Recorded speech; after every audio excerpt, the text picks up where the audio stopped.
Tonus matinal. Tonus matinal. Nous nous réveillons, nous veillons sur votre vie. Et en 13 minutes, nous éveillons toutes vos forces pour déclencher le succès. Tonus matinal. Tous orientés vers le meilleur avec le coach Patrick Amapoyon.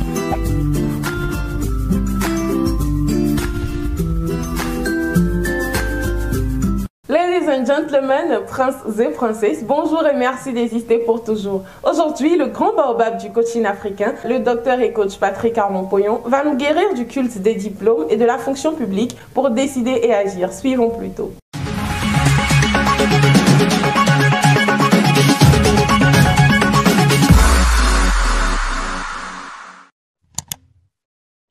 Coach Poyon, bonjour. Bonjour. C'est quoi un diplôme? Un diplôme, ce n'est qu'un document qui dit que quelqu'un connaît quelque chose. Un diplôme, c'est un document qui dit que quelqu'un connaît quelque chose. C'est aussi simple que ça. C'est-à-dire que dans la conception de ceux qui ont initié les diplômes, c'est juste parce qu'à l'époque, retenez bien, à l'époque, on ne peut pas fouiller, on ne peut pas remonter aux origines, on ne peut pas remonter à ceci. Je donne un exemple très simple. Moi, j'ai eu un diplôme d'université américaine. Cette université-là, je ne sais pas si ça existe aujourd'hui.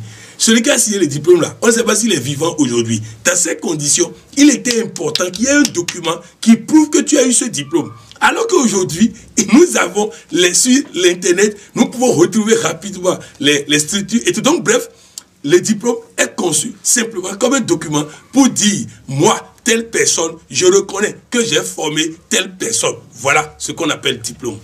Pourquoi la reconnaissance de l'État?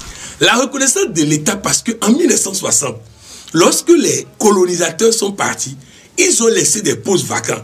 Il faut donc rapidement former des gens qui vont occuper ces postes. Donc, l'État qui doit les recruter a besoin de reconnaître que oui, c'est vrai, il a été formé. Autrement dit, l'État ne peut pas se laisser se tromper. Imaginez quelqu'un qui n'a pas été à l'école, qui vient, qui a un diplôme pour dire « je suis instituteur ». Et on le recrute, il va massacrer le niveau des enfants. Donc, en 1960, lorsque nous avons eu l'indépendance, l'État avait besoin rapidement d'avoir des cadres. Je me rappelle, lorsque mon père a eu le CEPE et on voulait coûte que coûte qu'il aille travailler en même temps et ne pas continuer, pour avoir refusé, on a failli l'arrêter. Parce qu'à l'époque, l'État avait tellement besoin de cadres que tous ceux qui arrivaient à avoir un diplôme étaient obligés.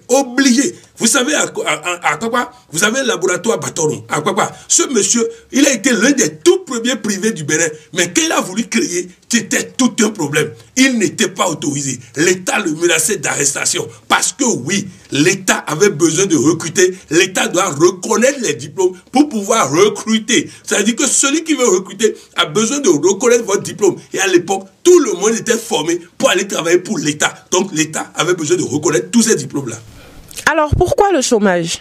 Le chômage est venu du fait que nous continuons d'être formés de la même manière, de rechercher la même reconnaissance de l'État, alors que le privé qui recrute aujourd'hui ne fait plus confiance à la reconnaissance de l'État. Suivez bien, ça là, vous allez guérir aujourd'hui. C'est-à-dire que l'État continue de faire des diplômes que les ministres eux-mêmes disent que c'est des diplômes qui ne valent rien. Et maintenant, c'est ces diplômes-là qu'on présente auprès des privés. Dites-moi, quelqu'un va faire géographie à l'université. Qu'est-ce que le privé a à foutre avec un géographe? Quelqu'un va à l'université, au lieu de comprendre que l'anglais est une langue, il va faire de l'anglais un métier. Quelle est l'entreprise qui a dû chercher quelqu'un qui a fait l'anglais? Vous voyez de quoi il s'agit? Je continue. Vous allez prendre quelqu'un, il va à l'université, il dit il fait sociologie. Vous croyez qu'on a des problèmes sociologiques au Bénin en ce moment? Qu'il y a des structures qui cherchent des sociologues? Vous voyez de quoi il s'agit? Donc on continue de suivre une formation orientée vers la fonction publique. Ensuite, on continue de chercher la reconnaissance du diplôme de l'État, alors que parfois il y a même des facultés où c'est l'État même qui forme et qui refuse de reconnaître des diplômes. Je ne sais pas comment cette aberration-là est venue. Bref, on forme, on dit l'État a reconnu. Maintenant, l'État n'a plus de place. L'État n'a plus de place. Il faut que vous intégrez ça. L'État n'a plus de place. Maintenant, l'État forme, reconnaît le diplôme et maintenant envoie sur le marché du chômage. Et les entreprises disent, nous ne voulons pas ça. Et on est bloqué. Voilà le chômage. Voilà la crise de l'emploi. Dans le monde entier, ce n'est pas seulement en Afrique. Dans le monde entier, nous recevons une formation de fonctionnaires. Or, la fonction publique, 1, n'a plus de place pour quelqu'un. 2, la fonction publique ne s'adapte plus à aucun développement aujourd'hui, à aucune réussite aujourd'hui. Mais nous continuons de chercher formation de l'État, diplôme de l'État, pour aller maintenant tenter une chance dans le privé qui n'a plus de place pour personne. Voilà, le privé ne recrutera pas quelqu'un qui est formé pour l'État, pour la fonction publique, parce que lui ne veut pas de fonctionnaires. Lui veut des gens qui produisent de la richesse, des gens qui savent faire quelque chose. Voilà le dilemme de l'emploi. Quoi faire? Ce qu'il faut faire, c'est continuer la sensibilisation. Continuer la sensibilisation. Il faut continuer par expliquer aux gens que ce n'est pas comme ça. Je vais vous donner un exemple. Vous voyez, aujourd'hui, beaucoup de personnes tentent de mourir dans la Méditerranée pour aller en Europe. Et c'est arrivé en Europe qu'ils se rendent compte qu'ils ont fait tout ça pour pas grand-chose. Pour pas grand-chose. Je vous dis, pour trouver quelqu'un de développé dans sa tête en Europe et aux États-Unis, il faut qu'il ait fait le développement personnel. Sinon, il n'y a rien. Il n'y a rien. C'est-à-dire te lever le matin, courir, faire un emploi, terminer un emploi, prendre un autre emploi, terminer ça, prendre un autre emploi. Ils ont même du mal à trouver du temps pour une relation de couple. Et c'est ça qu'on court pour aller. Pourquoi? Parce qu'il y a encore l'illusion du passé. Il y a l'illusion du passé qui est encore là. Vous savez, avant là, quand Béninois allait en Côte d'Ivoire, c'était extraordinaire. Côte d'Ivoire, c'est formidable. C'était le paradis des Béninois. C'est Burkinabé, n'en parlons même pas. C'était le paradis. Mais aujourd'hui, là, tu vas à Abidjan, là. C'est chez toi, là, c'est mieux. Parce que ils ont tout détruit. Ces politiciens-là ont tout détruit. Résultat, vous voyez, le Ghana, avant, là, c'était le rêve de tout le monde d'aller au Ghana. Aujourd'hui, nos pays ont presque égalisé leur retard par rapport au Ghana. Mais ça ne change pas dans la tête. On continue de toujours courir vers. Donc, c'est très important que nous puissions continuer la sensibilisation. Et je voudrais dire quelque chose ici tout de suite. Les fonctionnaires. Un fonctionnaire aujourd'hui à 100 000 francs, c'est que c'est un grand cadre. Un fonctionnaire à 100 000 francs, c'est un grand cadre. Suivez bien. Maintenant, un fonctionnaire à 100 000 francs, en 30 ans de vie, en 30 ans de carrière, il n'a que 36 millions. En 30 ans de carrière, il n'a que 36 millions. Dans les 36 millions, l'État va enlever encore un impôt. Dans les 36 millions, il va encore vivre, payer le loyer et tout. Résultat, vous comprenez que dans les 36 millions, même s'il épargne correctement, il ne peut pas avoir plus de 10 millions. Vous croyez que c'est la vie de quelqu'un? 30 ans de vie de quelqu'un peut se résumer à ça? Ça n'achète même pas un terrain. Ça n'achète même pas un terrain décent. Maintenant, tu t'embarques dans ça. Et après, tu commences par fatiguer Dieu. Vraiment, je ne comprends pas Dieu. Dieu là, même là, on ne sait pas s'il existe. Il t'a dit d'aller là-bas. Dieu t'a dit d'aller là-bas. Dieu t'a dit de prendre conscience de ton importance. Mais non, toi, tu as refusé de prendre conscience de ton importance. Et résultat, tu es allé t'aligner. D'abord dans une formation qui n'aboutit qu'à la fonction publique. Maintenant, tu rentres dans la fonction publique, c'est pour passer toute ta vie à recevoir des miettes comme rémunération sans aucune possibilité de croissance, sans aucune possibilité d'évolution. Après, tu commences par prier Dieu pour que talent ne te licencie pas, pour que le président de ton pays ne te licencie pas. Vous voyez, les amis, nous devons, dès le bas âge, dès les classes de 3e, réorienter nos enfants pour qu'ils fassent des formations qui leur permettent de se prendre en charge. Les amis, gagner 100 000 francs par mois n'est pas quelque chose de compliqué, que même si vous venez dans nos rencontres hebdomadaires là, et qui est arrivé là-bas, vous initiez un bon business là, rien qu'à travers la rencontre hebdomadaire là, vous pouvez avoir plus de 100 000 francs par mois. Donc arrêtons cette affaire-là. Donc bref, quoi faire? Il faut continuer la sensibilisation. Il faut continuer par intégrer dans la tête des gens, pas choquer les gens, les amener à prendre calculatrice, à calculer et se rendre compte que les formations académiques orientées, fonction publique, sont des choses qui ne permettent à personne de pouvoir réussir sa vie aujourd'hui. Tonus matinal. La pub. Elle s'appelle Coralie. Elle a 17 ans. Elle a déjà le CEP, le BEPC, le CAP comptabilité, Bac G2, diplôme d'administrateur en communication, plaidoyer et lobby. Elle est déjà en stage de journalisme, conception et animation télé. Dans 3 mois, elle a un emploi. Waouh! Une vingtaine de jeunes comme elle ont désormais un profil de genre. Leur chance, c'est de fréquenter l'école créée par les amis du Coach Poyon. Ouverte de la garderie à l'université, dans la ville de Cotonou, non loin du stade de l'amitié. L'école du coaching forme à la vie en général et prend en charge les études. Grâce au tutorat, elle reçoit des élèves et étudiants du monde entier. Elle offre à ses étudiants diplômes, stages, emplois. En tout cas, moi j'y suis. Mes enfants y sont. Mes parents y sont. Nous vous attendons, mais c'est à vous de décider. Inscription jusqu'au 17 août 2019. Infoline, plus 229 60 95 91 91 ou 68 45 50 89. À l'EUCDI, c'est 100% réussite dans l'île.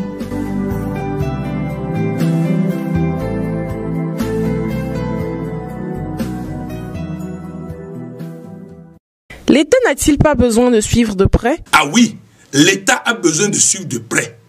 L'État a besoin de suivre ce que nous faisons. Je vous donne un exemple. Vous allez en France, il y a environ 5 ans de cela, l'État s'est rendu compte de ce que je suis en train de vous dire là. C'est-à-dire, je ne suis pas en train de parler en tant que Code Poyon. Je n'invente pas la roue. L'État français s'est rendu compte que le système éducatif forme au chômage. Et donc, ils ont demandé à leur FAFPA de faire désormais des formations de courte durée, 3 jours, pour permettre aux jeunes de pouvoir avoir une qualification, une compétence. Macron a mis 15 milliards pour les 5 ans, 15 milliards d'euros pour les 5 ans, pour que le FAFPA puisse accroître la formation pour sauver ces gens-là. Donc, l'État a compris et est en train de faire ça. Maintenant, l'État doit avoir ses yeux dans ce type de formation. Mais le problème, c'est que la législation ne s'y adapte pas. La loi béninoise, la loi de beaucoup de pays africains, la loi dans beaucoup de pays d'Europe n'a pas encore prévu ce type de formation, puisque les députés ne connaissent pas ça. Donc il faut déjà que nous puissions avoir la loi qui va réglementer les formations de qualification. Ça là, ça n'existe pas. Le Burkina a voté une loi dans ce sens. C'est une innovation. Mais il n'y a pas de décret d'application encore parce que les cadres qui doivent appliquer ça ne connaissent pas ça. Donc c'est important que nous puissions faire appel aux experts compétents pour nous permettre de comprendre quels sont les emplois nouveaux.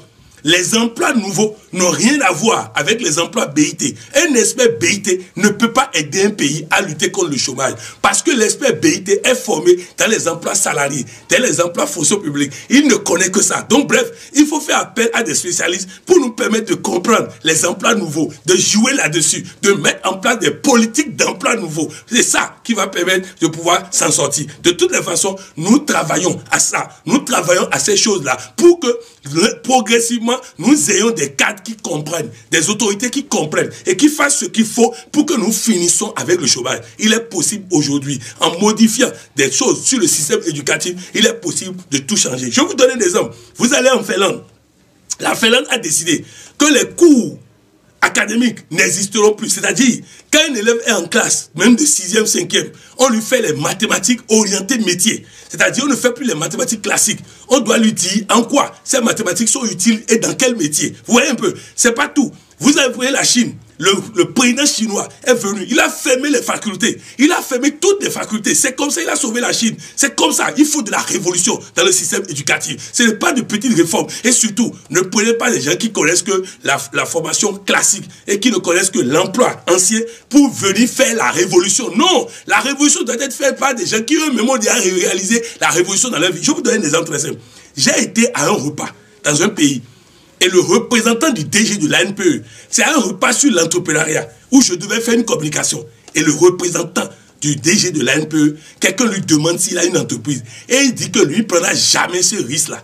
Que lui, il a un 200 000 par mois, il est tranquille, qu'il ne créera jamais d'entreprise. Et c'est celui-là qui est chargé de promouvoir l'emploi. Vous voyez, c'est la catastrophe. Vraiment, je vous dis, les amis, nous devons comprendre, la fonction publique est le chemin de la pauvreté. Et donc, ça part déjà du type d'éducation que nous avons adopté. Si vous choisissez d'aller à l'école pour devenir fonctionnaire, vous avez choisi le chemin de la difficulté, le chemin de la pauvreté, le chemin aussi de tuer votre talent. Oui, la fonction publique tue les talents. Parce que personne ne vous permettra à la fonction publique de faire ce dans quoi vous avez un potentiel. Non, on va vous baliser, on va vous imposer. De toutes les façons, si vous voulez être étouffé, continuez à chercher fonction publique et rentrez là-bas. Il fait 30 ans de carrière là-bas. Malgré tout, les gens veulent la fonction publique. Pourquoi et quoi faire? Comme je l'ai dit tout à l'heure, c'est parce que il y a ce virus-là qui est en eux. Ça a été implanté pendant des années. Nos parents étaient conditionnés à penser que c'est la fonction publique qui garantit la retraite. C'est quoi? Travailler toute sa vie pour gagner 18 millions. Parce que la plupart là, c'est 50 000. Fonction publique là, c'est 50 000. J'ai une collaboratrice qui était assistante de ministre, 67 000 et quelques. Assistante de ministre, 67 000 et quelques. Donc vous voyez, elle est autour de 20 millions pour toute sa carrière. C'est-à-dire, pour les 30 ans, elle va gagner maximum 20 millions. Dans les 20 millions, elle va se déplacer. Dans les 20 millions, elle va s'habiller. Dans les 20 millions, elle va se loger. Dans les 20 millions, elle va manger. Vous voyez tout ça là. Finalement, elle n'a rien. Et ensuite, on dit retraite. Retraite, c'est quoi? Si elle a 50 000 francs le mois, elle va avoir comme retraite un 20 000 ou quelque chose. Non, ça, non. C'est parce qu'on va continuer par parler. Continuer par parler. Et ça va changer. Nous avons gagné beaucoup de victoires. À travers le coaching, on va gagner encore plus. L'Afrique doit se réveiller. Les Africains doivent se réveiller et gagner maintenant. La fonction publique peut-elle aider? Non, pas tant que il y a cet afflux vers la fonction publique. Je vais vous expliquer. Quand il y a beaucoup de personnes qui veulent acheter un terrain, le prix du terrain chute. Quand il y a moins de personnes qui veulent acheter le terrain, le prix du terrain augmente. C'est la même chose. Notre objectif, c'est de faire en sorte que presque tout le monde ne veuille plus la fonction publique. Résultat, l'État sera obligé de rendre la fonction publique alléchante. Pour le moment, là, la fonction publique est le chemin pour tuer les talents et le chemin de la pauvreté. Info utile. Info utile. Nous avons été à Lomé hier où nous avons passé une excellente soirée avec les Togolais, mobilisés comme d'habitude en bloc. Ensuite, aujourd'hui, nous serons à Cotonou à 19 h pour la rencontre hebdomadaire spéciale sur les perturbations de la confiance en Dieu. Nous allons avoir ce rendez-vous. Demain, nous serons à Boycon où nous allons parler des 10 pouvoirs du développement personnel à l'Hôtel des Princes à 19 h. Le samedi, nous serons à Parakou, dans le même hôtel que la dernière fois, où à 16 h, où nous allons parler des 10 pouvoirs du développement personnel. Le dimanche, nous serons à Natitengu, où nous allons parler des 10 pouvoirs du développement personnel à 16 h, dans la même salle que la dernière fois. Ensuite, nous allons nous préparer pour rejoindre Abidjan, où le 19, ça va chauffer à Benjerville. Nous allons avoir une retraite sur le voyage vers soi, au cours de laquelle nous allons faire des ambassadeurs du développement, nous allons faire des hommes nouveaux. Ensuite, nous allons causer sur le fonctionnement de la FIAD et tout ça, et les choses vont prendre en tout accord à Abidjan. Donc bref, ça va être un programme alléchant. Je vous encourage vivement à pouvoir être avec nous pour gagner avec nous au-delà, tout au long de ces programmes-là. Votre mot de fin. Mon mot de fin, c'est de dire à chacun et tous, ce tonus est spécial. Il est spécial parce qu'il doit nous guérir de quelque chose. J'ai eu la chance très tôt de comprendre. Comprendre pour moi-même, comprendre pour mes enfants qui, aujourd'hui, ont la chance, à 17 ans, de pouvoir travailler. Ensuite, les autres feront mieux. Les autres travailleront avant 17 ans, autour de 16 ans, parce qu'il faut permettre aussi à l'enfant de mûrir un peu avant de commencer par travailler. Donc, autour de 16 ans, les enfants doivent pouvoir commencer par travailler. C'était un rêve que j'avais, parce que chaque fois on dit aux États-Unis, c'est à 17 ans, les enfants travaillent. Et ils prenaient ça comme une qualité. Non, nous sommes capables de faire ça aujourd'hui au Bénin. Et hier, j'ai eu la chance d'avoir une vidéo d'une école américaine qui a commencé par faire la même chose et tout ça. Donc, véritablement, je vous encourage à saisir ces opportunités, à faire en sorte que vos enfants ne perdent pas du temps sur les bancs comme certains. Bref, faites en sorte que vos enfants n'aillent jamais à la fonction publique. C'est le chemin de la pauvreté et c'est le chemin qui tue les talents. Merci, coach. Merci. Africa Coaching Web TV vous remercie pour votre attention. Abonnez-vous à notre chaîne YouTube pour contribuer aussi à la transformation positive de l'Afrique. Tonus matinal. Tonus matinal. Nous nous réveillons, nous veillons sur votre vie. Et en 13 minutes, nous éveillons toutes vos forces pour déclencher le succès. Tonus matinal. Tous orientés vers le meilleur avec le coach Patrick Gamampoyon.